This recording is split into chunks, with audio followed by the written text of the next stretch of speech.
Through a lifetime spent in the pursuit of knowledge, one question consumed me. How did our world come to be?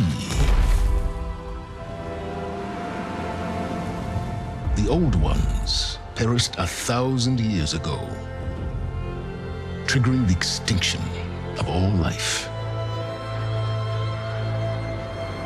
She showed me how it was reborn. Good morning, gamers! Hold your horses. Have you seen this digital playground? It's like dripping your toes into a neon-drenched ocean where the seaweed plays a mean game of hide and seek. Yep, Stealth Kelp isn't a band name, it's your new best buddy in the underwater hide and sequel. Picture this, you are cruising above the dunes where the ghost of Las Vegas blinks and winks at you in full cyberpunk attire. If you are not in know yet, how about getting down on all fours to collect sticks? Sounds mundane, but in this world even that has its charm. We are trekking through the lands of Horizon Forbidden West, a spectacle that makes your eyeball do a double take. The geniuses at Guerrilla Games have really cranked up their magic with the Decima engine, serving us visual that could make a grown gamer weep. It's a feast for the sense, tailor-made for the PC elite, where the game's ambitions aren't just met. They are catapulted into the stratosphere. But hang on, it's not all roses and sunshine. While the tech side of things lived faster than a gazelle on energy drinks, the rest feels a bit like we are jogging on a treadmill, moving a lot but not really getting anywhere new. It's a tad disappointing, especially when you think back to the promise-packed beginnings of this series. Yet let's now throw the baby out with the bathwater. The game's got looks, especially on PC, where it struts its stuff like it owns the place. Think of it as a supermodel that not only walks the walk, but can also run circles around PS5's heavy hitters without breaking a sweat. Enhanced frame rates, crispy details, and the cherry on the top, support for the DualSense and ultra-wide displays, even on a setup that is not exactly top of the line. Horizon Forbidden West moves smoother than a jazz solo on Saturday night.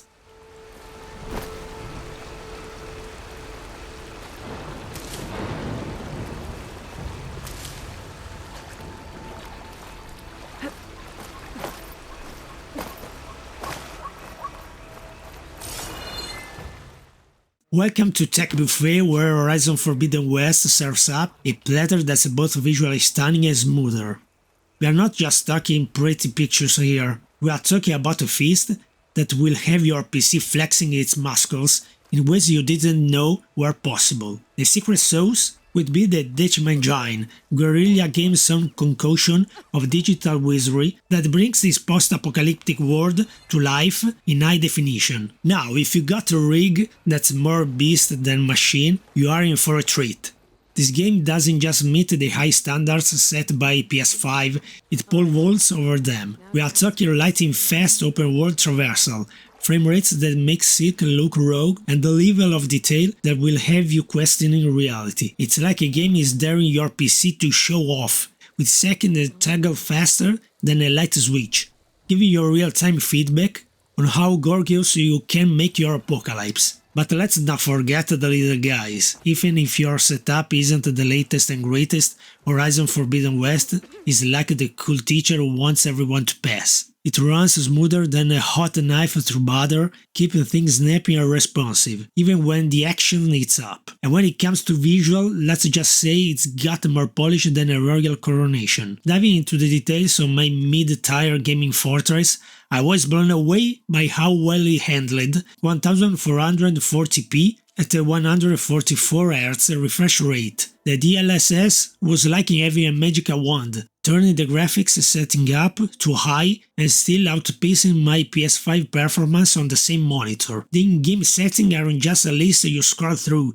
they are an interactive experience, overlaying your game so you can watch the world transform as you tweak the knobs. Sure, there were moments where things got a bit hectic, and the game hiccuped like just downloaded soda too fast, but those were rare. Then there's the DLC The Burning Shores The base addition puts the pedal to the metal, cranking up the visual fidelity with denser foliage and more water than a water park on a hot summer day. My rig had to sweat a bit to keep things smooth, but even at lower settings, the game refused to lose its charm, keeping the mechanical monstrosities and the vibrant landscapes as mesmerizing as ever.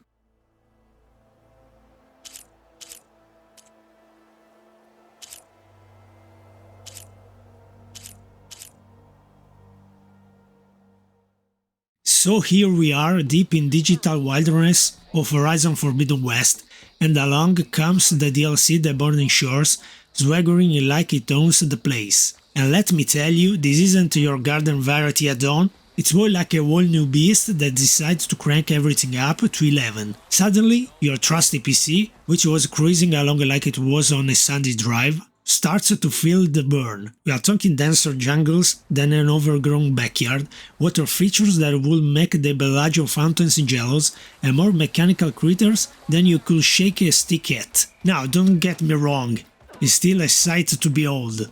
The kind of beauty that could make a grown gamer tear up at the sheer artistry, but as they say, beauty comes at a cost. To keep the gameplay as smooth as an ice-shaking rink, some of us had to dial the settings down. It's like going from dining at a 5-star restaurant to heating up leftovers. Sure, it's still good, but you know it could be better. Yet even on the gaming equivalent of a microwave meal, aka the lower settings, the game managed to keep its sparkle. The machines still look menacing, and the world remains as immersive as ever, proving that there's some serious talent behind the scenes. Aloy's journey through this tech-infused wonderland was no small feat the first time around, and now with the Burning Shores, it's like she's decided to run a marathon in high heels. The DLC pushes your PC to its limits, not just for sake of pretty pictures, but to bring this rich, vibrant world to life. Water gashes, foliage rustles, and enemies swarm with such intensity that you might just forget it's all make-believe. Even with the added strain, the game still manages to run like a dream on most setups. It's a proof to the wizardry at Guerrilla Games and their dedication to not just pushing boundaries but smashing through them. They craft an experience that's not just about surviving in a post-apocalyptic world, it's about thriving in it technologically speaking. Yet, amidst the lush landscape and heart-pounding encounters, there's a whisper of discontent. Some moments, especially in the thick of action or when diving into a new area, the game hesitates, like it's gathering its thoughts. It's brief, but enough to remind you that even in a digital utopia, perfection is just out of reach. And as for the Burning Shores, it's clear why this heavy weight didn't grace the older consoles. The sheer complexity and the visual feast it offers are a clear shout-out to the power of modern gaming rigs, setting a high bar for what we can expect from the world of Horizon.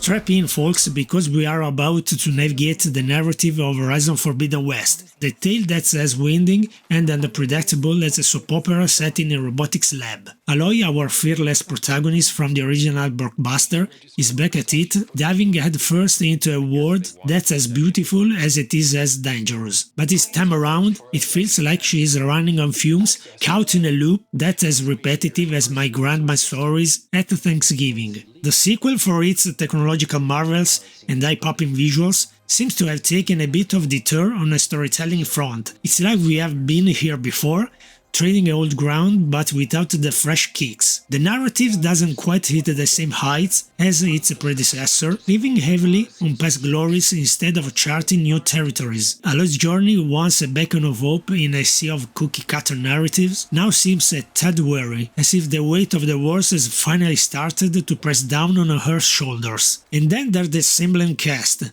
a ragtag crew of characters who could give any primetime drama a run for its money. But here's the rub. Despite the game's expansive world and the myriad of new faces, it feels like we are getting less quality time with them. It's especially true for Varl, a character who stole our hearts in the first game, only to be benched like a second-string quarterback in the sequel. His development, along with others, often happens out of sight, leaving us to feel in a blank rather than witnessing their growth firsthand. Aloy herself seems to have hit a rogue patch. Her once inspiring quest now a bit of a slog. She is more world-weary than a backpacker without a map, and her interaction with others often come off as abrasive rather than insightful. It's a stark contrast to the character who once united tribes and toppled tyrants with the power of empathy and understanding. Now she is more likely to start a spat than a revolution, with her knowledge of the world's secrets making her seem less like a savior and more like someone who read the last page of a mystery novel and won't stop gloating about it. The shift in tone and character dynamics is jarring, not just because it's a departure from the first game's charm, but because it seems to misread what made Horizon such a standout. The world of Horizon Forbidden West is vast, filled with untold stories and unseen corners, yet the game sometimes feels like it's rushing us through, more concerned with where we are going than the journey itself. The main narrative, with its high-tech treats and sci-fi showdowns, sometimes feel at odds with the world's more grounded, tactile elements, like those magnificent robot dinosaurs that feel like they wander out of a dream. In essence, Horizon Forbidden West story and characters arcs promise an epic tale but often stumble in the execution, leaving us longing for the depth and dynamism that once made Aloy's world so captivating. It's a journey worth taking, but one that might leave you wishing for a bit more heart amid the spectacle. Ignoring me again? Nora, if you need shards, there's a salvage operation to the west looking for hunters.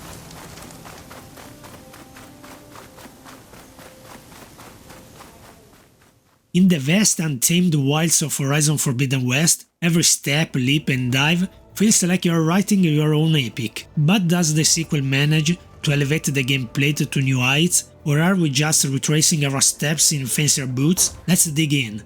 First off, the game's world is a jaw-dropper, a masterpiece painted with every shade of wow, but navigating the gorgeous landscape isn't always as smooth as you'd hope. Aloy's ability to scamper up cliffs and leap across champs have been given a tune-up, making her feel more like a part of this world than ever. Yet there's a catch. Amidst all this beauty, figuring out where you can actually climb or what you can interact with feels like playing Where's Waldo with Mother Nature. The game tosses you a lifeline with its scan feature, turning it into a high-tech game of hot and cold as you seek out your next handhold. But let's be real, if the highlight of your day is finding a climbable rock, maybe it's time to rethink the guest list for this party.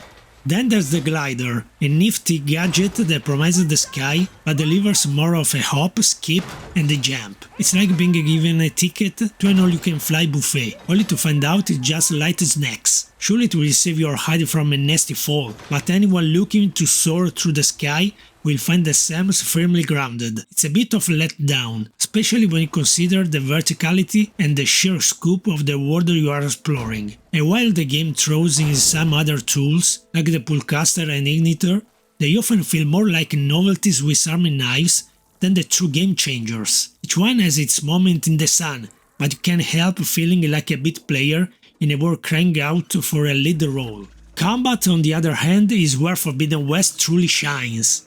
Taking on a metallic mammoth with nothing but your wits and an arsenal of high-tech toys is as thrilling as it sounds. The game doubles down on the strategic disassembly of robotic wildlife, turning each encounter into a bullet of bullets, bombs and bravado. Whether you are picking off components with pinpoint accuracy or laying down traps for an unsuspecting victim, you will never get tired of fighting. The weapons feel more alive than ever, with each arrow, spear and gadget feel like an extension of Aloy herself. And when you finally bring down one of these behemoths, the sense of accomplishment is unmatched. But it's not all sunshine and rainbows. The game's insistence on introducing a host of new enemies included some that would look out of place in a glossy sci-fi flick, sometimes feel at odds with the grounded, primal thrill of the hunt. The Robosaurs, the series' iconic adversaries, often take a backseat of these new shiny toys. It's a choice that, while adding variety, dilutes the unique flavor that made the original game such a standout. In the grand scheme of things, Forbidden West gameplay is a mixed bag of innovation and iteration. The core of what made the original game so compelling, the blend of exploration, combat and interaction with a living, breathing world is still there, but when it hits the mark, it's spectacular. But sometimes, in its quest to offer more, the game stretches itself too thin, forgetting that sometimes the devil or the daylight is in the details.